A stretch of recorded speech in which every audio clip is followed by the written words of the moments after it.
hell do these companies guide to? Given everything that we just learned on Liberation Day, how could you possibly set, guidance around that? But I think as we kind of came through 1Q earnings season, there was no major rug pulls on guidance. There was a lot of pulling of guidance. They pulled guidance. General Motors pulled guidance. But Ford pulled guidance. But in the financial world, you really didn't. I mean, Right. you largely saw a reiteration of guidance. I think the frustrating thing for investors was it was almost like fundamentals didn't really matter all that much on results where, beats or misses, in theory, you would think should move the stock. But, the reality was it ended up being much more driven by sentiment, tweets, movements in the 10-year. That's just hard. People were trading headlines. Exactly. And that's impossible.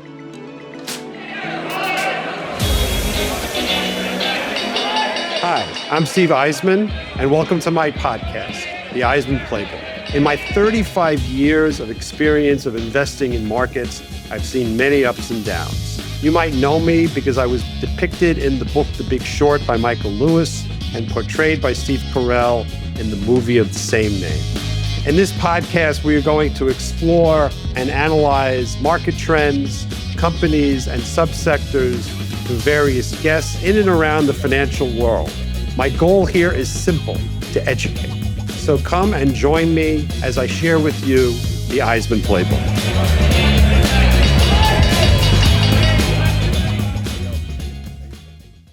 Hi, it's Steve Eisman, and welcome to another episode of the Eisman Playbook. So today we're going to do something a little bit different. We have a special guest today, Dwight Collins. Say hello, Dwight.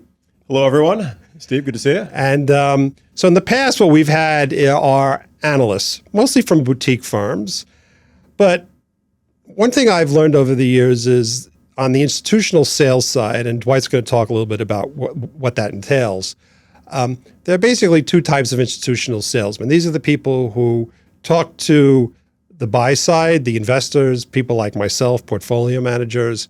And when you're talking about institutional sales from a bulge bracket covers everything. So the institutional salesperson really is just someone who brings people around, tells you what the research is during the day. But they're not really experts in anything because the research is too broad. But when you're talking about boutiques, whether it's a financial services boutique or a media boutique, the salespeople over time become experts in the entire gamut of what the firm produces because it's only financials or it's only media. So I was looking for someone who could talk about all of financial services, and I decided upon Dwight because Dwight works at a firm called Autonomous, which is part of Sanford Bernstein. It's a boutique firm that covers all financials. And Dwight is co-head of the U.S. and head of institutional sales in the U.S. So Dwight has very broad experience in terms of the research side. So we're going to talk about all financials, what we've learned from the quarter, what's been happening. So Dwight, for our listeners who are not all that familiar with what you do, why don't you tell them what you do and what you're hearing from your clients these days? Because, there's nothing really going on in the world these days. That's right. Well, first of all, Steve, good to see you. Thanks for having me here. Yeah, Dwight and I go way back. We don't even need to talk about history. It's a long time. Maybe for everyone who doesn't know, Porter Collins, who worked with you for a number of years, he's my brother, as Vinny Daniel. And that's how we met. That's how we met. And as Vinny Daniel would say, I'm the kinder, more handsome brother. Yes, no question about it. No question about it. I also did turn down Joe Rogan to be here, so it's right. Very exciting. No, appreciate that introduction. Yeah, obviously sit deeply in kind of the financial world. Autonomous covers about 300 names globally across U.S., Europe, and then in GEM, it's a kind of a smattering of Brazil, India, but Southeast all financial Asia, related. all financials, right? So, and all, for the most part, the investors we talk to are deeply in the weeds in financials. So are your clients what you would call the Fidelities of the world or more the hedge funds of the world, or both? A little bit of everything. I mean, it's pensions, it's sovereign wealth funds, it's hedge funds, mutual funds. But you're talking to the people who are dedicated to financials. For the most part, right. Correct. Okay. But also, a good amount of investors who have a more of a generalist approach. And as we know, financials, not always in their kind of purview, but when the sector is of interest, they'll obviously rotate in and want to kind of get a good overview in terms of like the landscape, what's happening, credit costs, loan demand, things of that nature. So let's just start out. One thing I have to say about President Trump, things are never dull. No. They are just not dull. I mean, every day you wake up and you open the paper and you go, okay, what's going to happen today? So what are you hearing from your clients about their ability to take risk? How are they feeling about things? What's the general feedback? Great question. I mean, it's swung wildly throughout the year. I mean, we came into the year where it was all about, dereg, SMB exposure, small, medium-sized businesses, crypto, capital markets reopening. Those were kind of the major So themes. just to press that. So the thesis on the capital markets side was we haven't really had great IPO market in a long time. It is maybe stuck, maybe that would come back. M&A. And M&A would come back and it would be glory days. Exactly. And obviously that hasn't happened because of all the tariff situation. Spot on.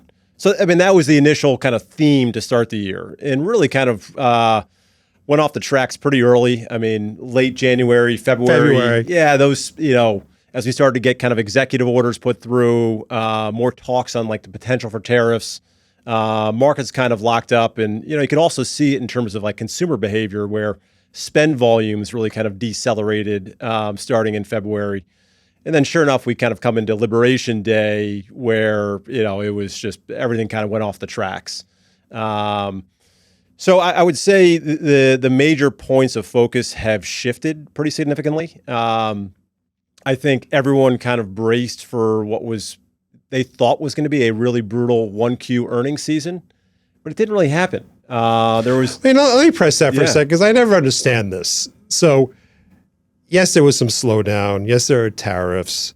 My interpretation of the quarter was, people psychologically, when the news starts to get bad, take everything to the nth degree, 100%. Meaning there's going to be a recession. Yeah. And then when the companies report, they think, and we will see the recession this quarter. Yes. Which when you think about it is ridiculous. I mean, things don't move that quickly. So one of the reasons why I think the market rallied is there was this tremendous negativity. All these companies reported. It wasn't great, but it wasn't terrible. And people bought stocks. I don't think the rally is more. And then there's been some good tariff news. I think that's right. I mean, when you look back at 1Q, it was not just about the tariff, but obviously that came April 2nd, so beginning of 2Q, though, obviously we have the U.S., Canada, Mexico stuff, probably kind of early March. But I think the real concern on 1Q results was loan demand was anemic. Spend trends were decelerating. Obviously, in the capital markets arena, IPO activity was extremely limited, and M&A activity was basically dormant as well. Only thing that was pretty robust was on the trading side, where between equities and fixed income, things were pretty robust. And that's why Goldman and Morgan Stanley all reported good numbers because exactly it was all right. on the trading side. So I think as people kind of came into 1Q, it was a combination of 1Q didn't, we all suspected 1Q didn't look great in terms of the fundamentals. And then this question of, it's almost kind of like COVID. So 1Q 2020, where it was a big question around what the hell do these companies guide to, right? How do you, given everything that we just learned on Liberation Day, how could you possibly set, guidance around that? But I think as we kind of came through 1Q earnings season, there was no major rug pulls on guidance. Delta, the airline, was the first one out of the gate. There was a lot of pulling of guidance. They pulled guidance. General Motors pulled guidance. But Ford pulled guidance. But in the financial world, you really didn't. I mean, you largely saw a reiteration of guidance and a lot of management teams acknowledging that, like, if we get there, it's very much going to be back half weighted. So, still leaving ourselves some room. If things change, we'll pivot. But for right now, keeping the guidance, we'll see if we can get there in the second half.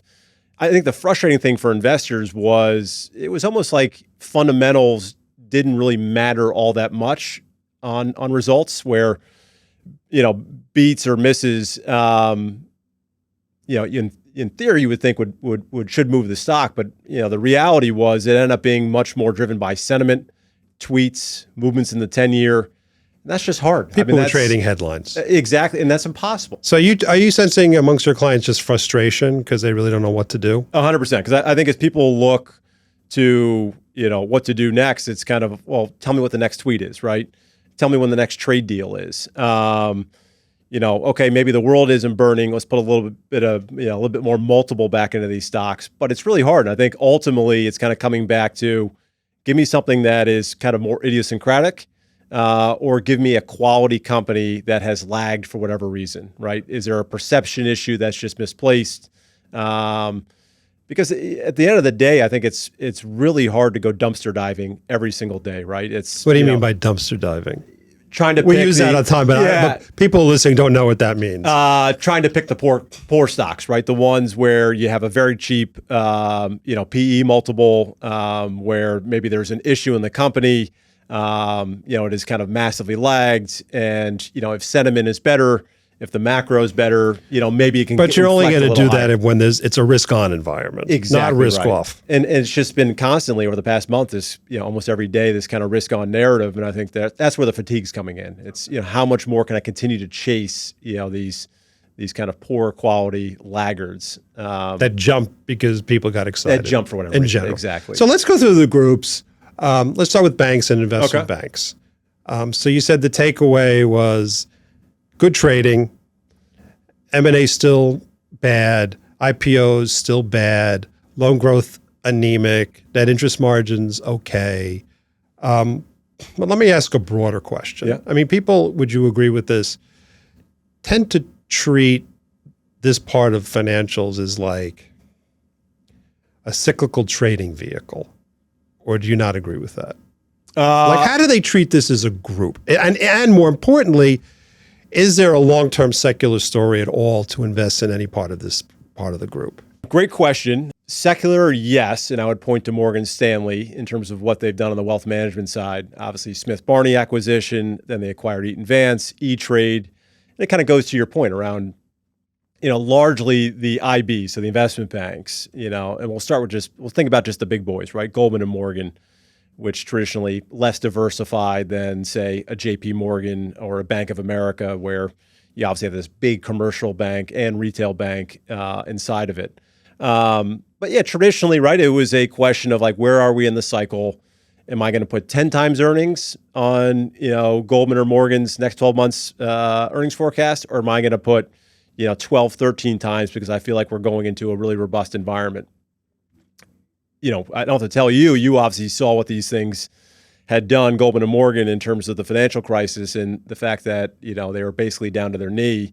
Morgan Stanley coming out of that made the great decision, right, around kind of doubling down in wealth management. And that was the CEO, James Gorman's decision. I mean, I have to admire, he had guts, and he bought a couple of companies, and he really executed well, transformed the company. 100%, right? And then you layer on a couple of other acquisitions that were really smart, and that of Eaton Vance and then E-Trade. And all of a sudden there became this story that investors wanted to buy into, this transformation, right?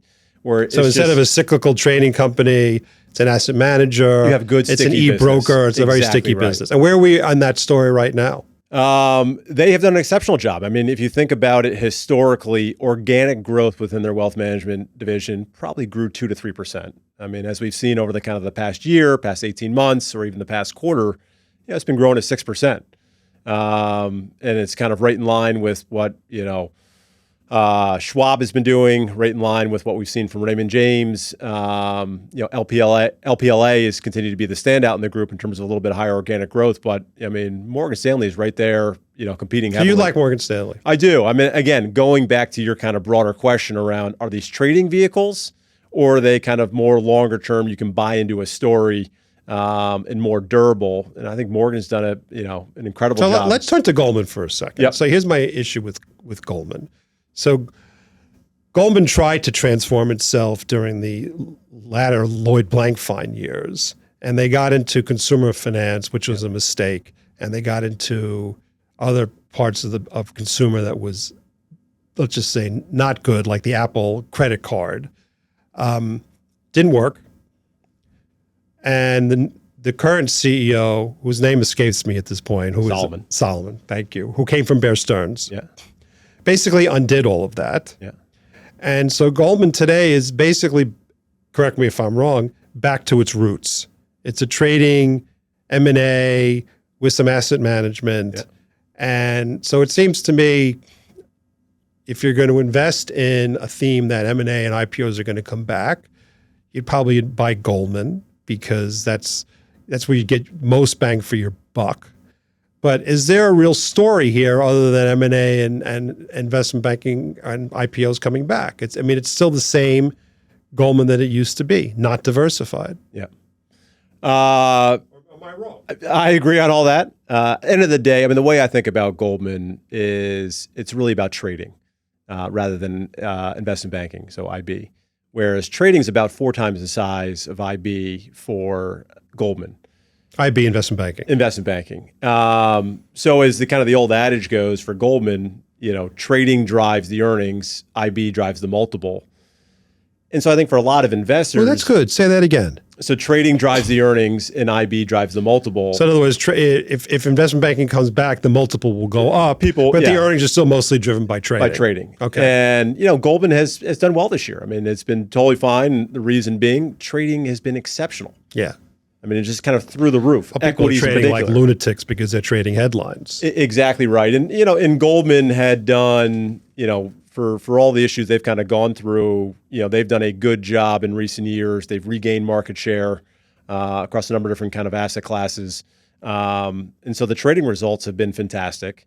IB has obviously been the big hope for all the big investment banks in terms of a pickup in activity, whether that be, ECM or equity capital markets or M&A or debt capital markets, DCM. And I think that has been, for the bulls on Goldman, it's a combination of like, hey, well, trading's good. So going back to forward earnings momentum looks to be good. And, by the way, I recognize the fact that capital markets are kind of closed right now, but that should be a good catalyst going forward if things calm down. Yeah. So It's kind of a catalyst I'll keep in my pocket. Right. So let me ask you a broader question. So I have this thesis, which I'm not sure anybody else shares, but I'll share it with, share it with you. You've never been shy sharing anything, so let's throw it against the wall and see if it sticks. All right. Okay. So my thesis is, and believe me, no regulator has called me because they never do. Okay. But my thesis is that we have not had a real M&A cycle in banks. Yeah. Since we began our careers in the 90s. Yeah. The 90s was the year where there was tremendous M&A in banks, tremendous consolidation. Yeah. Then we had, the 2000s and kind of stopped. 2000s as well. You had some big deals early on. But it was quieter. Sure. And then we had the financial crisis. Yeah. And ever since then, we've pretty much had almost nothing. Yeah. A couple of things here and there. Yeah. But I think it's pretty clear that regulators have frowned upon M&A. Mm-hmm. Now, during this period, one of the side effects, unforeseen of Dodd-Frank was that the big got bigger. Mm-hmm. So the cost of be able to do all the regulations and the cost of technology has exploded. Yeah. I think the statistic that I gave on a different podcast, I was talking to Charlie Peabody, the bank analyst, is I think JP Morgan spends something like $10 to $15 billion a year on tech. It's such a crazy number, like nobody even knows what that even means. You can't keep up as a mid-sized So you can't keep up. So, for example, JP Morgan market share of deposits in the United States before the crisis was 7%, and now it's 13 going to 14. So it seems to me that if I was bank czar, which the probability of that ever happening is 0, but if I was, I would say to myself, we need to combine a bunch of banks so that they can compete. Mm-hmm. And so we should allow a lot more M&A. And I think under this administration, maybe that could happen. What's the House view? $1 million question. Yeah, awesome question. And obviously has been top of mind for bank investors for years. It's a complicated one, right? And for a number of different reasons. You have the regulatory pressures that we can kind of get into in a second. And then also you have, the questions around integrating these institutions and which are the right ones to essentially acquire. So my father was a longtime bank executive at M&T. At M&T Bank, which had acquired a number of institutions over the years, and largely he led those integrations. He did a great job, by the way. Thank you. Appreciate it. He really did. Which is rare because integrations of banks are not easy. It's a bitch, and it can be a gnarly exercise. But I mean, when I've asked him that question over the years, I mean, he used to always talk about when they evaluated deals, it was, the first thing you do is you pull out your deposit maps, right? looking at where the overlap is. So you sell some branches. Exactly. And can we use their footprint as an extension of what we want to get into? It's a faster growing markets. Can we pick up lending activity? I think a lot of that has changed, right? When was the last time any of us actually walked into a physical bank, a branch? Right. And then you think about also the kind of the technology changes. And a question, you go back, you mentioned JP Morgan in terms of how much they spend. I suspect a lot of management teams are trying to figure out who has the best tech out there, right? It's integrating these systems is very difficult, extremely difficult. And I think, let me explain to our listeners for a second. So, as this is just an example. So, Bank of America bought Countrywide basically at the beginning of the financial crisis. Probably one of the dumbest acquisitions in the history of mankind, but let's leave that aside. Yeah, it's a separate pod. Separate podcast. Separate pod and a couple of whiskeys. But my point is, so Bank of America had a huge mortgage business and Countrywide had a huge mortgage business. So part of the acquisition was to merge the servicing platforms of two massive mortgage servicing portfolios. I think it took a minimum of at least 5 years to do that. So they had to actually operate the two platforms completely independently of one another. And then eventually they were able to merge it. So that's just one example of how difficult it can be to merge technology platforms. These core processing systems are behemoths, right? What's a core processing system? So it provides all the back-end functionality, right? In terms of processing, deposits and other, kind of the guts of the bank. Guts of the bank. And so again, kind of going back to if you're an acquirer and you're realizing that the world continues to advance in terms of technology, as I look at acquisition candidates, you're probably not only just looking at simply a kind of a footprint in terms of your deposits and loans, but also who has more modern technology, right? And how hard will it be to integrate? And how hard will it be to integrate? Okay. And you can look at some of the bigger deals that have happened in recent years. I mean, actually, I only really think of one, and that was BB&T and SunTrust, right? Which is now Truist. I mean, you went years as an investor trying to figure out, did this integration go well? Obviously, some of the synergies that they initially had mapped out got pushed or never showed up. And so I think that's some of the frustration on the investor side, but also I think management teams feel that. So there's a lot of different kind of pieces to the M&A. I actually think, though, the issue that you're talking about is very pragmatic. Yeah. And it's important. But I think for the health of the industry, it doesn't matter. This has to happen. This has to happen anyway. Yeah. Now, how well it'll happen is going to be a case by case basis. But unless these banks merge, they're going to become dodo birds. Because we have our every country has its national champions, and I think the U.S. for a long time was very different in the banking structure, where you had largely 5,000 banks, right? But kind of in a post GFC world, I mean, our national champions are B of A, Wells, JPM, right. Citi, and that's kind of it. That's kind of it. Right. Okay. All right. So we got a lot more more to talk. You want to talk a little dereg and deregulation? Let's talk about some dereg. Like what's happening on the regulatory front right now. I mean, there definitely are some things at the margin that are occurring. I don't want to get too technical. No, I promise you I won't. Because we'll all fall asleep. Yeah. No. Exactly. And but there are some things at the margin that are helping. FASB has rolled back some. That's the accounting board. The accounting board has rolled back some complicated accounting standards that should help banks in terms of limiting limiting the initial tangible book value hit as well as the earnings earn back period. The FDIC, two regulatory bodies, the FDIC and the OCC, rescinded the 2024 bank merger rules. Effectively, what that does is help expedite the approval process for I believe it's for acquisitions where pro forma assets are under $50 billion. So, I mean, there are things at the margin that are moving in the right direction. If you're a bank management team, you probably say, hey, I feel better today in terms of trying to get some of this stuff done than I did yesterday. Okay. All right, let's turn to another group because we got so much to talk about. So let's go asset management and the alternatives. Okay. So let's just talk about traditional asset managers. Do we need to? That was my question. Does anybody even care? I think that in insurance, you could probably, by the way, insurance, you could take off the list. One of the groups that I covered in the 90s was the traditional asset managers. It was a great space back then. It was a great space. These companies always grew. Yep. And by the way, never underestimate the importance of a model in determining the multiple of a stock. Yes. So this is something that I really should explain to our listeners. So I was starting out. Okay. I picked up the asset management group in 1994. All right. And I figured out something very, very simple. Like I was teaching everything to myself. Yeah. And some parts of of financials were very complicated. So I picked up asset managers, I swear to God, because it was easy to model. Yeah. And what I figured out was all you had to model was you took the last quarter's ending assets under management. You made an assumption in your spreadsheet about, let's say you grew at 4%. Yep.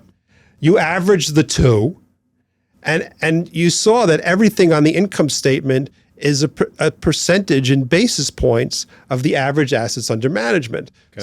So if assuming margins stayed the same, you literally could have modeled this company out 20 years in 5 minutes. That's literally how simple it was. Yeah. And so I picked up the group, and then it turned out this is a good group. Yeah. It grows. The margins get a little better as they get more economies of scale. And I think that's one of the reasons why these stocks always had very high multiples. Yeah. And then, of course, the industry changed to indexing. Yeah. So does anybody care about traditional asset managers today?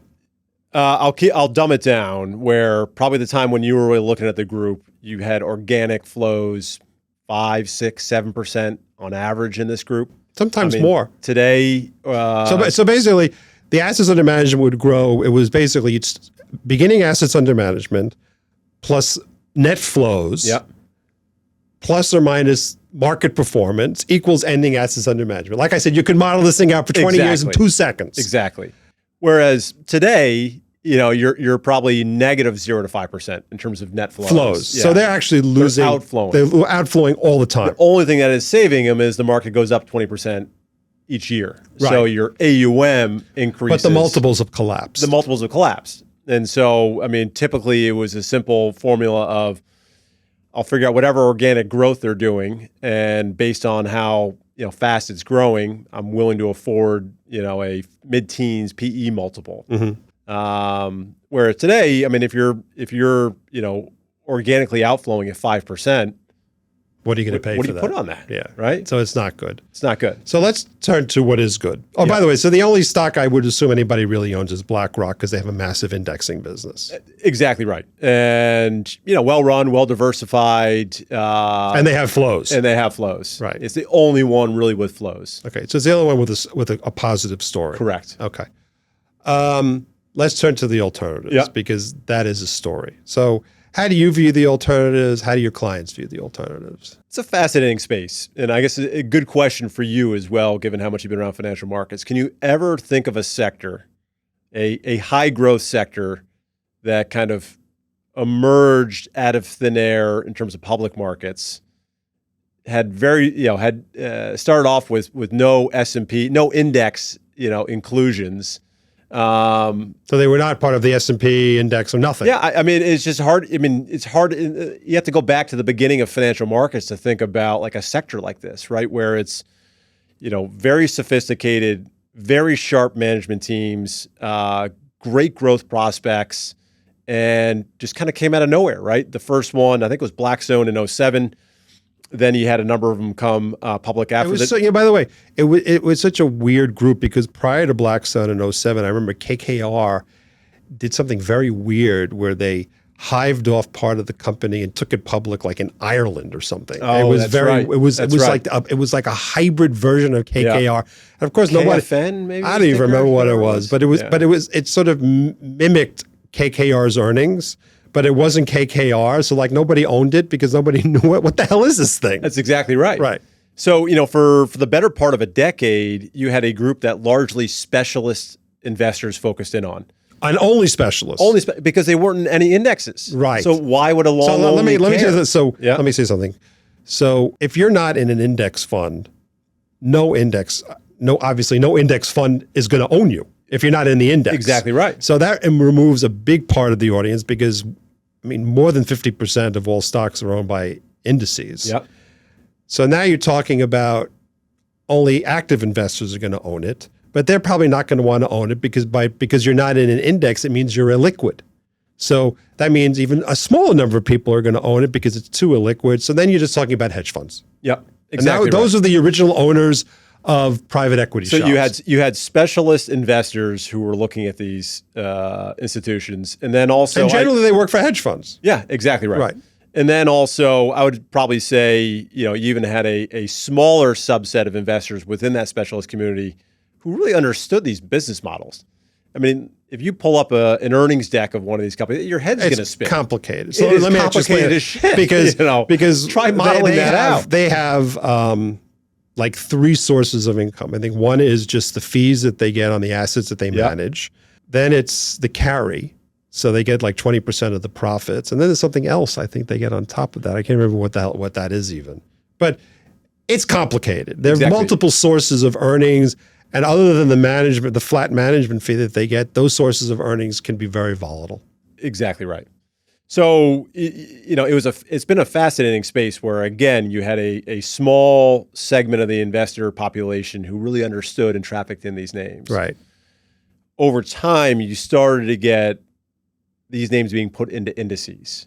And then obviously that's a relatively recent phenomenon, maybe the last 8 years or so. The big one was the S&P 500 inclusion, where it was Blackstone first, KKR, and then Apollo. So now you have 3 names that are in the S&P 500. When did Blackstone go into the S&P? Do you remember? S&P probably Blackstone would have been, I want to say 2023. So it's all very recent. All very recent. So all of a sudden you had a group of investors wake up to like, holy shit, these things are big companies. They are very well run. And they got massive inflows. High growth, hands in multiple different kind of cookie jars across the financial industry. I need to get up to speed quickly. And so it really kind of came to a peak last year where you'd gotten the KKR and the Apollo S&P inclusion. Obviously, you had a good macro backdrop. The flows within all these companies was kind of through the roof, and it became a scramble of like, these look just as good as. I mean, we would have big generalist long only investors come into us and say, these companies look just as good as a lot of the kind of the tech companies I look at, yet they traded a fraction of the multiple. Okay, that's very. I had not heard that. So let me ask you. So Apollo is quite a bit different from, let's say, a Blackstone or a Carlyle, for example. So Apollo, while it does do private equity, it's a relatively smaller part of their business. Correct. They own an insurance company that basically buys bonds and makes a spread. And then they have a massive business where they create debt for companies and they sell it privately. Blackstone is more of a private equity firm. So the Apollo story is more of a story of replacing the banks in the fixed income world. And that's a very good secular story. And the Blackstone story is more of a private equity story. But where are we? One criticism I've heard recently about private equity is that because the IPO market has basically been shut. Correct.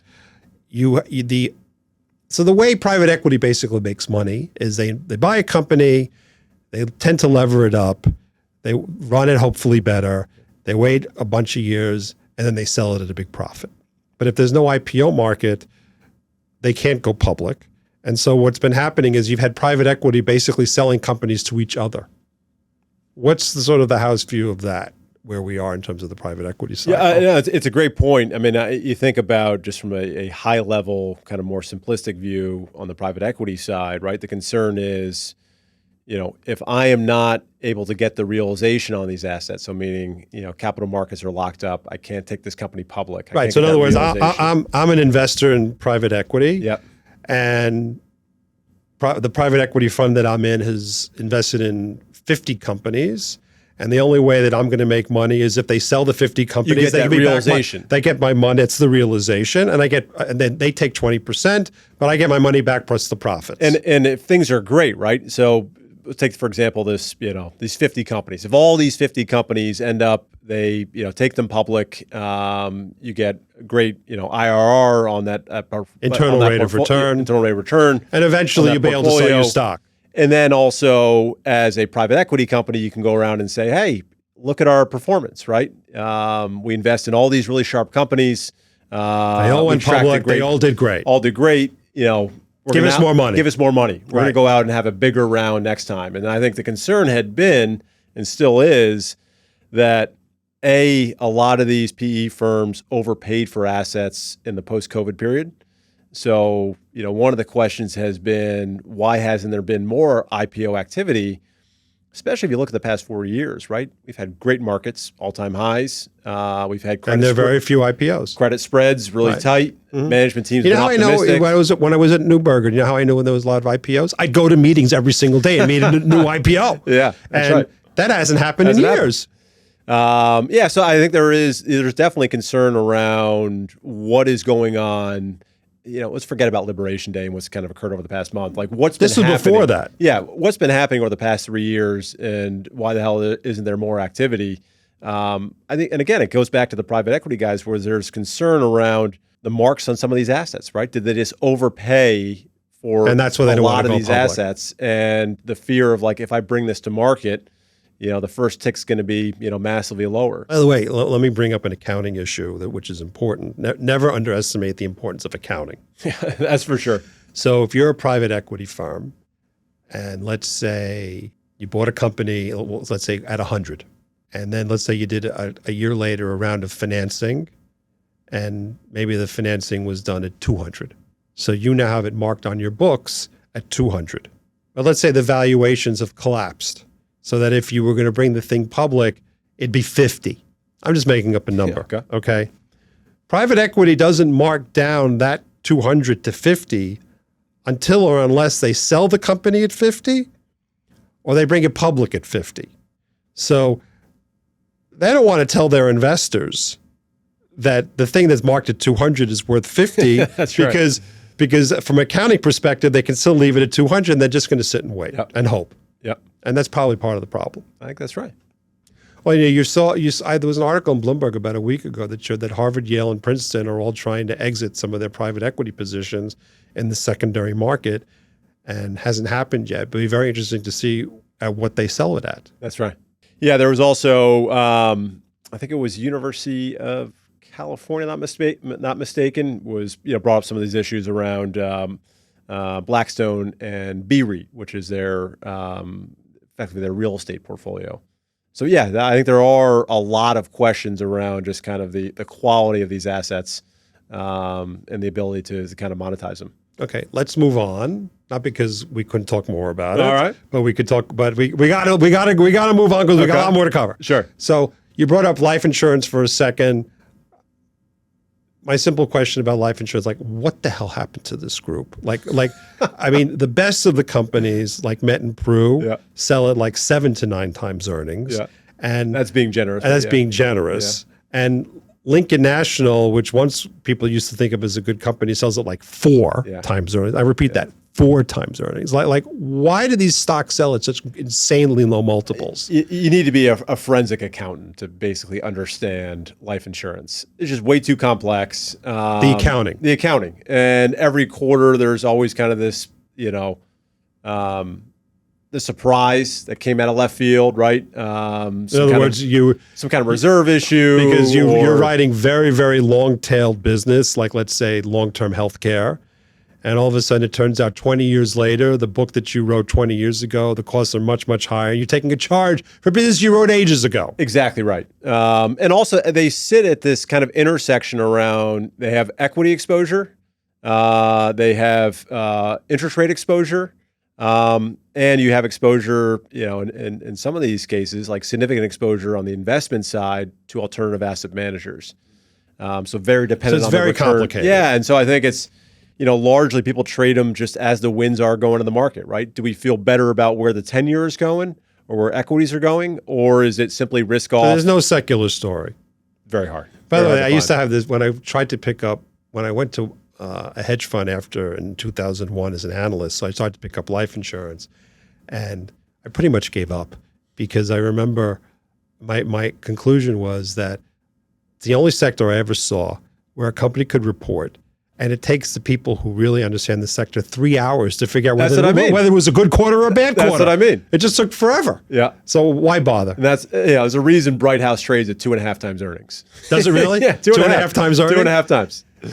The issue for me for these companies is you know that the earnings are nonsense. Yeah. In that if you had real earnings and you were trading at 2.5 times earnings, you'd go private. That's right. Like, why wouldn't you buy the company for 4 times earnings? Yeah. But they can't because they don't have the money. That's a discussion for another time, but obviously, it's what the alternative asset managers are trying to do, where, buy a lot of these assets. Bright House has been in the news in recent weeks where supposedly a lot of the several of the alts have approached it for a takeover, where, maybe it's that kind of that arbitrage, right? Around you have long duration assets, but also, hey, we can do a better job Than you. Yeah, than you in terms of hedging or whatever is needed in terms of managing the actual portfolio. Right. Let's go to property and casualty. Anything interesting going on there these days? I would say probably the biggest thing really is what continues to happen in terms of natural catastrophes. Right? You think about the California quakes. You think about the California fires. California fires. You think about obviously quake is a major risk. You think about hurricanes. Freak hailstorms. I mean, it's I think the frequency of these events is just alarming for the industry, and the ability they have now to continue to push rate.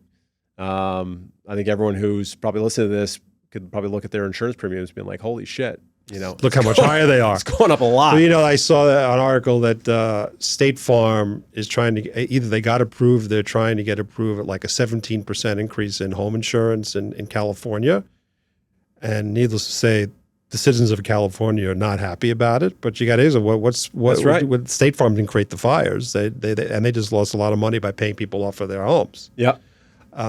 In Florida, it's hard to get housing insurance, home insurance. Oh, it's impossible. It's very difficult. So there's a problem. Yeah, and I think typically people or investors would look at the group in terms of a cycle, right? Are we in a hard market pricing cycle for insurance, or are we in a soft market?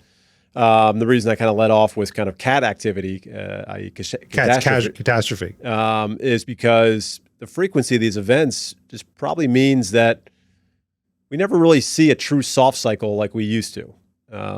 Soft cycle meaning pricing. not a lot of activity. Not a lot of activity, so therefore soft pricing. Exactly right. I remember in my hedge fund days, I had an analyst who covered property and casualty for me, and after a couple of years of investing in property and casualty, I realized I don't want to be in this sector.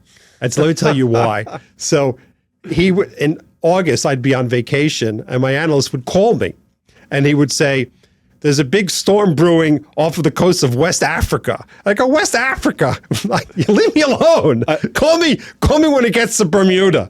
I know the guy you're talking about. I used to get that call as well, and he'd say, "Yeah, Dwight, I got my toes in the Gulf. I feel the big one coming." Let's go to specialty finance. Okay. So specialty your favorite used to be my favorite sector. It still is your favorite. Don't fool me. They used to troll in this stuff all the time. So this would be American Express, Capital One, Discover would be the big companies. Yeah. And then you'd have like little companies. Anything interesting going on these days? Let's see. Is there anything interesting? There always is in consumer finance. The big headline, obviously, Capital One Discover. Merger. The merger is going through. The Fed and the OCC have approved that. Good sign for my merger story. Good sign for your merger story, and should be an interesting story going forward for Capital One, right? Where you have a unique asset in that Discover, and we'll see if kind of Capital One can more effectively manage that. Discover has its own internal payment system, which Capital One, if they could figure out a closed loop network. So if they could figure out a way to utilize it, that would be a big story. Yeah, and I think that's kind of the compelling part for a lot of investors, where maybe you can kind of more mimic that of an Amex if properly run and invested in. So let me actually explain this to people, because this is not something that's intuitively obvious. If you have an American Express card and you swipe it, so American Express has what's called a closed loop, meaning they control the entire process of all the payments. So therefore, whatever the interchange fee, whatever the fee that American Express charges, they keep all of it. That's a closed loop. If you have a credit card with Bank of America or Citi, that's a Visa and MasterCard. That's called an open system. And so the credit card is controlled by Citibank and Bank of America, but the payment system is controlled mostly by Visa and MasterCard. And that's an open system. So Capital One, if they could get everything onto the Discover closed loop, they could make a lot more money. But the problem is that Discover's network is much smaller than Visa MasterCard. And acceptance is very limited, right? When was the last time you really saw, a Discover terminal? Yeah. So, I mean, Capital One's going to have to invest into it, but, if executed upon properly, it becomes an interesting company. I mean, it really does. And should be worth more in terms of a multiple.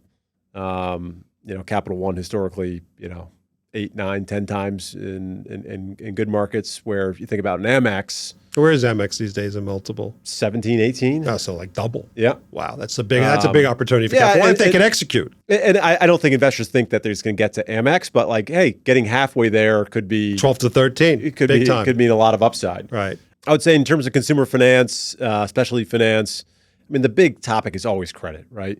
This is where these companies blow up. Upstart today. Upstart is a. What happened to Upstart when they reported? Why did the stock collapse? I never understand. By the way, some of these stocks, some of these stocks are so weird. You'll never understand them. If I had the entire income statement of these and balance sheet of these companies before they reported, and then I predicted how the stock would react, I'd be wrong at least half the time. And then, the funny thing is, a lot of these companies, they're end of the day, all they are is purely consumer finance companies. So heavily involved in just credit. That's their biggest cost of goods sold. 100%. And who do so they if you sell get credit to? wrong, you're done. And who do they sell to primarily? It's more near prime, subprime, right? But the funny thing is, when these companies, report, it's impossible to find the credit metrics. Pull up an Upstart earnings release. They don't show it. They won't show it to you. And that's their biggest cost as losses, and they don't even disclose it. So today they have their AI day. AI day. Yeah, that's great. They want to be an AI tech company, 100%. even though what they are is a consumer lending company. Exactly. So end of the day, the biggest thing is credit. I mean, right now, looking back at 1Q, no obvious kind of, smoke signals going up in terms of credit quality. There's always some pressure at the low end in subprime. It's just a question of the magnitude of it and whether it also extends into kind of near prime and super prime. Mm-hmm. But so far right now. But so far you're not seeing any credit warnings pretty much anywhere. No, not really. And that's across, again, there's always going to be pockets, whether it's an auto, student loan, credit cards, but across the board right now, I would say generally credit's pretty benign. Pretty benign. Okay. All right, let's turn to our last big topic, which is FinTech. Okay. So Autonomous just put out an 85-page report on the FinTech landscape, and I'm proud to say I read all 85 pages. You must have slept like a baby after. I slept like a baby during. Okay, there you go. Then I woke up and I continued reading. Yeah. So let's go back. Okay. So if we're talking COVID years, this was a hot group. It was white hot. I mean, and the reason being, some of the things that FinTech people do is they do the back office for online sales. Sure. It's all related. The more internet online sales go, more or less with some exceptions, the better they'll do. Yeah. And everything was moving online during COVID. These stocks let's use Square as the poster child, went nuts. Yeah. They sold it in insane multiples. And then COVID was over and growth slowed and interest rates went up and these stocks to say that they got tattooed would be a euphemism. I mean, some of these companies were down 70 to 90%. Spot on. And they were very speculative. A lot of them were new companies. They had no earnings. They were very speculative. And when rates go up, people say, just take the speculative stocks and just shoot them. Sure. And what's happened since the collapse? as to the group as a general rule? And then we'll talk about fundamentals. Yeah, I think the space is still very hard for investors to traffic in. And it's a combination of several things. One, a common theme within financials is kind of a bit black box, right?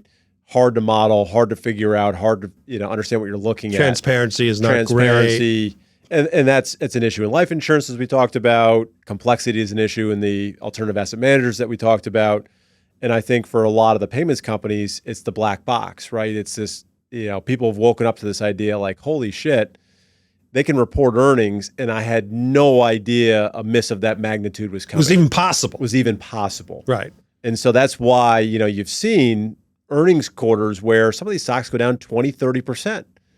Because you woke up to this idea. Well, they could go up 20, 30%. Exactly. Or they can go up. But so obviously. By the way, that's not, if a stock like that is not for your traditional long-term investor who does not want to lose sleep the night before a company reports. You want to own payments, just own Visa, MasterCard. That was my next statement. Two of the best companies in the world. So one day I figured out that like Visa, MasterCard, these guys have models. I never saw such models in my entire life. Yeah. And so the example I would give would be, so let's say the entire interchange fee that Citigroup charges on its credit card, this is like the swipe fee, let's say is 1.5%.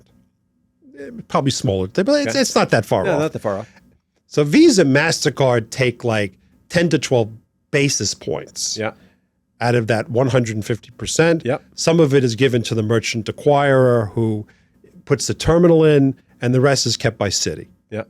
So let's say Citi has, I'm just pick on Citi, but it could be anybody. Let's say Citi has a deal with Costco to be the Costco card. Okay. And the deal is up for renewal. The deal is mostly going to be negotiated by Visa, MasterCard, not Citi. And during the negotiations, Costco will say, you're currently charging us when you swipe 150 basis points, 1.5%. We want you to cut that to 1.25. So Visa, MasterCard say, fine, that's great. Yes. Let's sign. Yeah. And that 25 basis points comes out of Citigroup's hide. Visa, MasterCard still get their 10 to 12 basis points. So the deal is negotiated by people who are cutting your fee, but their fee's not being cut. Two best and I'm business thinking, models. This is the greatest business model in history. I get to screw my partner all the time and still make the same amount of money. So again, you can dabble in some of the more speculative kind of fintech payments names, or at the end of the day, so the long-only people would just say, I'm going to own Visa, MasterCard, and I can sleep at night, and goodbye and good luck. Exactly. What's happened to Block? Block has seen its stock collapsed. Yeah, I mean, I was going to again. Going back to our initial discussion on like payments is like, again, setting aside kind of black box risk. The other issue has been it's very competitive, right? That was the thing I took away from your 85-page report. Yeah, which was, so it used to be the people who put in the terminals and the software were very generalist.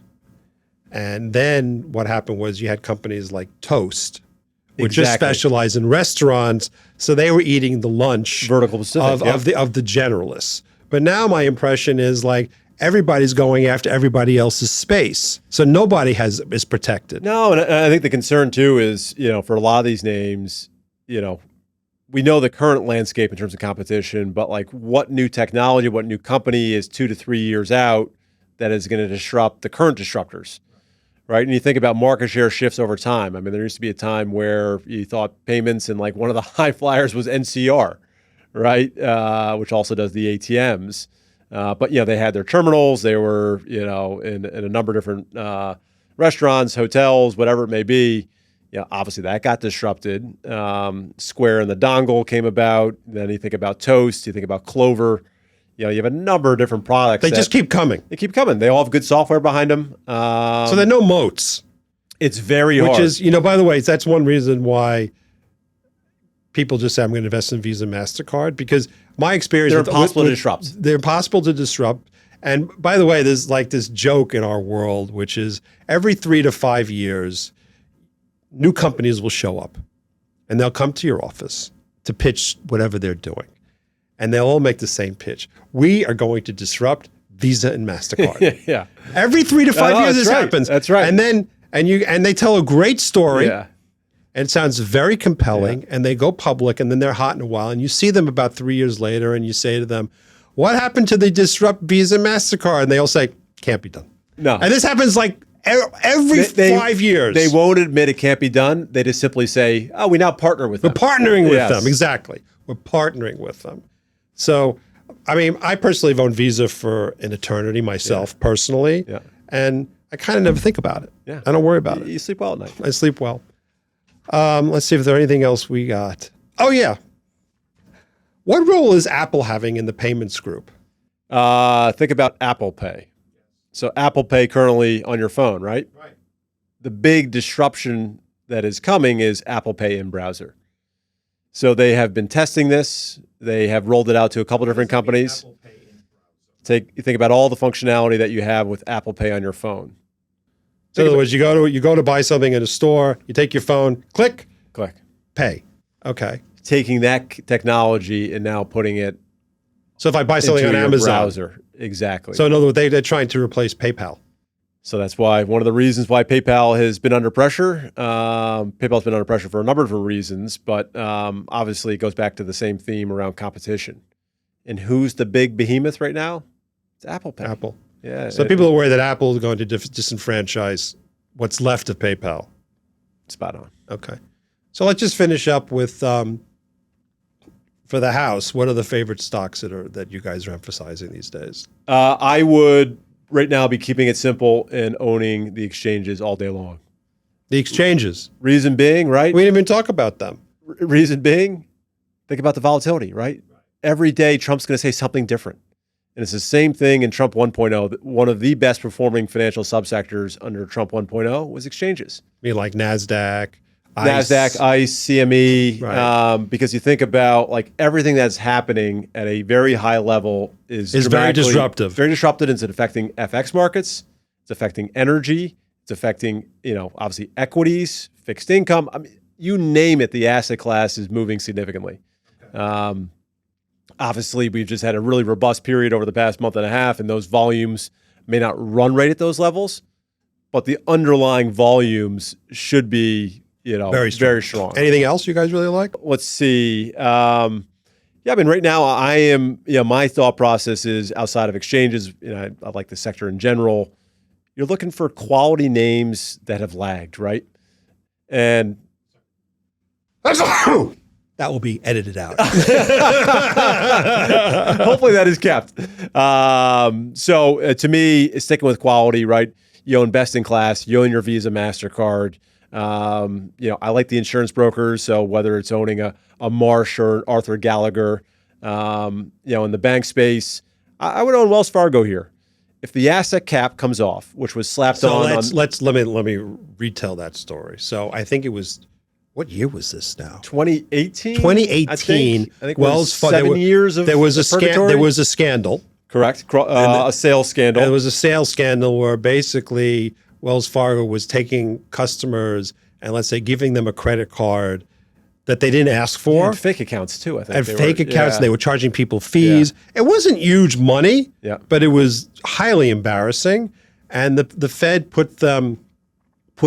no one ever heard this before. I didn't even know you could do this. Yeah, so the Fed, basically put them in, like, they excommunicated them from the community. You couldn't grow your balance sheet. And they put them on what's called an asset cap, meaning the company could not grow its balance sheet. So they've improved their deposit base by getting rid of bad deposits and getting in good deposits. The balance sheet is great, but the growth rate of the company has been hurt by the fact that they can't grow their balance sheet. Correct. Yeah, so removing that asset cap, which again, they have largely met all the requirements the Fed has wanted them to do. Right. And in this kind of friendlier administration, the hope is the asset cap could be removed potentially imminently. Right. And so you get the benefits from two things. One, effectively almost kind of overnight, you can start to grow the balance sheet, right? Right. And whether that's getting involved in You name it, repo activity, whether that's getting involved in, additional kind of investment banking activity. Effectively overnight, you can start to grow the balance sheet. And then the next big levers on the expense side. Okay. It's costly having thousands of regulators and consultants and whatnot in your offices as you improve all your functionality. The consultants cost a fortune. So over time, they should be able to cut that and get positive operating leverage. By the way, though, I think one of the lessons of Wells Fargo is that sometimes CEOs that you thought were great, then they leave, and it turns out after the fact they did certain things that turns out weren't so great. So Richard Kovacevic was he was the CEO of Norwest, which bought Wells Fargo, merged it together, and he was one of the superheroes of banking. People loved him. They loved him. They thought this was like one of the greatest bank CEOs ever. And it turned out that he ran a very decentralized shop. Yeah. And one of the things that was a result of that was there was not a lot of oversight about what various divisions were actually doing in terms of sales practices. Exactly right. And so these bad sales practices took hold in various parts of the company, and there was nobody to say, stop. And so I would say Kovacevic's reputation has been terribly impaired since then because people realize, wait a second, this happened because Richard Kovacevic created the company like this. So, fully agree with that. Yeah. Okay. Anything else you think we should talk about? I think we covered it. I think we covered a lot. Maybe your golf game next time. I heard your scratch. Not scratch, not even close to scratch, but thank you for saying so. It's something to aim for. Yeah, there you go. Okay. Dwight, thank you very much. Steve, appreciate it.